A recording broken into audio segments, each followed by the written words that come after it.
E aí pessoal, eu sou o Augusto Salgado, professor e cientista social, e como a série do Marx está me dando mau trabalho, vamos falar de trabalho no Marx. Bem-vindos ao Salgado Social.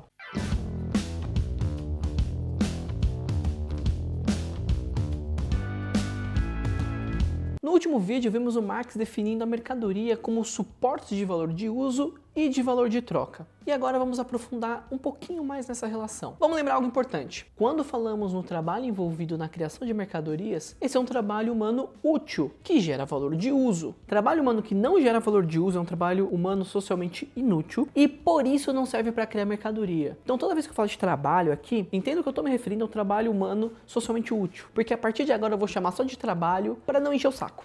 No subtópico 2 do capítulo 1, o duplo caráter do trabalho representado nas mercadorias, o Marx começa a sua extensa e sempre presente comparação de 10 braças de linho com um casaco. E isso é um meme dentro das ciências sociais. O Marx fala tanto dessa parada, mas tanto que é exaustivo. Sabe quando tá lendo um negócio que é tão repetitivo que você tem que parar pra tomar fôlego? Pois é. Ô, seu Marquinhos, eu acho muito legal você tentar ser acessível e tal. Inclusive, parabéns pela sua didática, porque você inclusive tem didática, não é só discurso, que não é muito comum nos teóricos da sociologia, então boa. Mas aqui você perdeu a mão, hein? Mas assim, essa é a primeira barreira de leitura do Capital até agora. E na moral, dado o esforço do tio Marcos de ser acessível, esse canal vai passar pano pra montanha de linhos e casacos do Marx. Inclusive eu chamei o Marx de Marquinhos porque teve uma época aqui no Brasil e em outros países, se eu não me engano no México teve isso também, a galera traduziu os nomes dos autores também. Então Karl Marx já foi o Carlos Marcos. Sabe na história quando Pepin vira Pepino e James vira Tiago? É essa parada. Aí o Marx aponta que para que ocorram trocas, as mercadorias precisam ter valores de uso distintos. Um trabalhador não irá produzir um casaco com a intenção de trocá-lo por outro casaco. Daí ele coloca que para que possa ocorrer circulação de mercadorias, que é tão característica do capitalismo, é necessário que haja uma divisão social do trabalho, com indivíduos diferentes produzindo mercadorias com valores de uso diferentes. A divisão social do trabalho é necessária para a produção de mercadorias, mas não o contrário. A produção de mercadorias não é necessário para que haja uma divisão social do trabalho. É possível existir essa divisão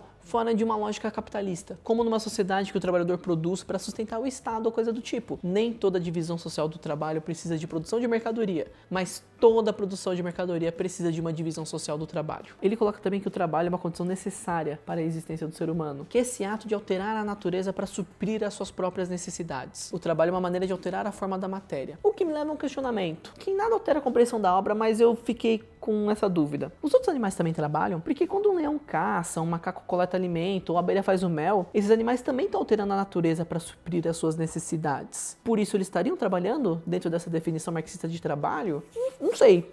Claro que eles não estão formando mercadoria, porque não está criando valor de troca, mas está criando valor de uso. Enfim, nunca vi ninguém falar do trabalho em Marx numa perspectiva fora dos humanos, mas me surgiu essa reflexão e não vai alterar em nada a minha compreensão da obra, só estou brisando. Aí o Marx vai falar de trabalho complexo e trabalho simples. Eu fiquei meio confuso nesse trecho, mas pelo que eu entendi, o trabalho humano complexo seria aquele que é mais eficiente que o simples. Não entendi direito o porquê é mais eficiente, mas acredito que seja pela eficiência do trabalhador ou dos meios de produção ou alguma coisa nessa linha. Então temos duas formas de trabalho humano. O trabalho humano concreto, que é aquele que cada trabalhador executa, cada qual de um jeito, em seu ritmo, nos meios de produção que tem acesso. E o trabalho humano abstrato, que seria uma média do trabalho humano concreto. Um denominador que possibilita a comparação entre os valores de mercadoria, considerando o tempo de trabalho que, na média, se leva para produzi-la. É bem parecido com o que o Durkheim vai propor quando ele identifica na sociedade normalidade e anomia. Olha lá o vídeo. É como se fosse possível criar uma tabela com o tempo que todos os trabalhadores que existem levaram para produzir aquela mercadoria, aí você soma tudo e faz uma média. Esse é o trabalho humano abstrato. Porque você não consegue determinar o valor específico daquela mercadoria. Não tinha um cara com um cronômetro em cima do trabalhador, vendo quanto tempo ele vai levar para produzir aquela mercadoria específica. Então, para criar uma forma de comparar os valores, é necessário considerar uma média, só que essa média não existe, na verdade ela é uma abstração. Por isso que é trabalho concreto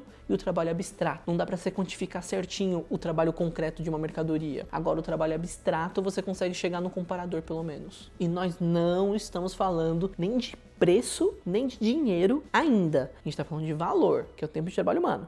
Bacana, esse é o subtópico 2, mas antes de encerrar o vídeo, eu quero explicar um aspecto muito importante da teoria marxista, a dialética. Esse subtópico foi bem pequenininho, então eu vou aproveitar para explicar, já que a gente tem um tempinho. O próximo é bem comprido, inclusive. Como vocês estão vendo, o Marx ele parte de um conceito, identifica duas características conflitantes dentro dele, que convergem num novo conceito. E nesse novo conceito ele vai identificar novamente duas características conflitantes e novamente convergir para um novo conceito, e depois de novo, e de novo, e de novo. Então pega um conceito, transforma em dois conflitantes, cria um novo conceito, que transforma em dois conflitantes, cria outro conceito, transforma em papapá. E essas duas características, elas precisam ser conflitantes. A mercadoria é suporte de valor de uso e valor de troca, e não dá para ter acesso aos dois. Ou você usa a mercadoria, ou você troca a mercadoria. Mas, nessa dicotomia, existe uma semelhança. Ambos são valores, e o valor é tempo de trabalho humano abstrato socialmente necessário. Vai existir naquela mercadoria, naquele valor, tanto trabalho concreto quanto trabalho abstrato, que também são conceitos conflitantes. Um é aquilo que construiu a mercadoria, o outro é aquilo que permite a comparação da mercadoria, aquilo que é comum para todas as mercadorias. Toda mercadoria é feita por trabalho humano concreto, mas são somente comparáveis considerando o trabalho humano abstrato. Então, quando você faz uma mercadoria para trocá-la, você a faz com trabalho concreto, mas em busca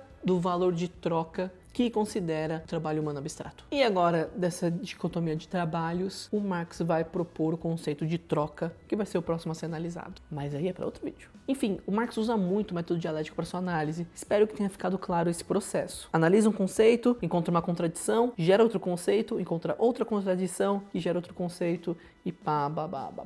É isso aí, galera. Espero que tenham gostado. Deixa seu like para me ajudar. Se inscreve aí para não perder os próximos vídeos. Clica no sininho. A série tá mó legal. Eu vou admitir que eu tô fazendo esse vídeo um pouquinho mais rápido, porque eu tô lascado na facul. Pra quem não sabe, agora eu tô fazendo história e final de semestre, né? Peguei mais matéria que eu devia. Tô até aqui de coisa pra entregar. Já bombei em uma matéria, mas não conta pra ninguém, exceto pra todos vocês. Me sigam nas redes sociais, tô no Twitter, tô no Instagram. Prometo que vou ser mais ativo nas duas. E galera, valeu! Tchau!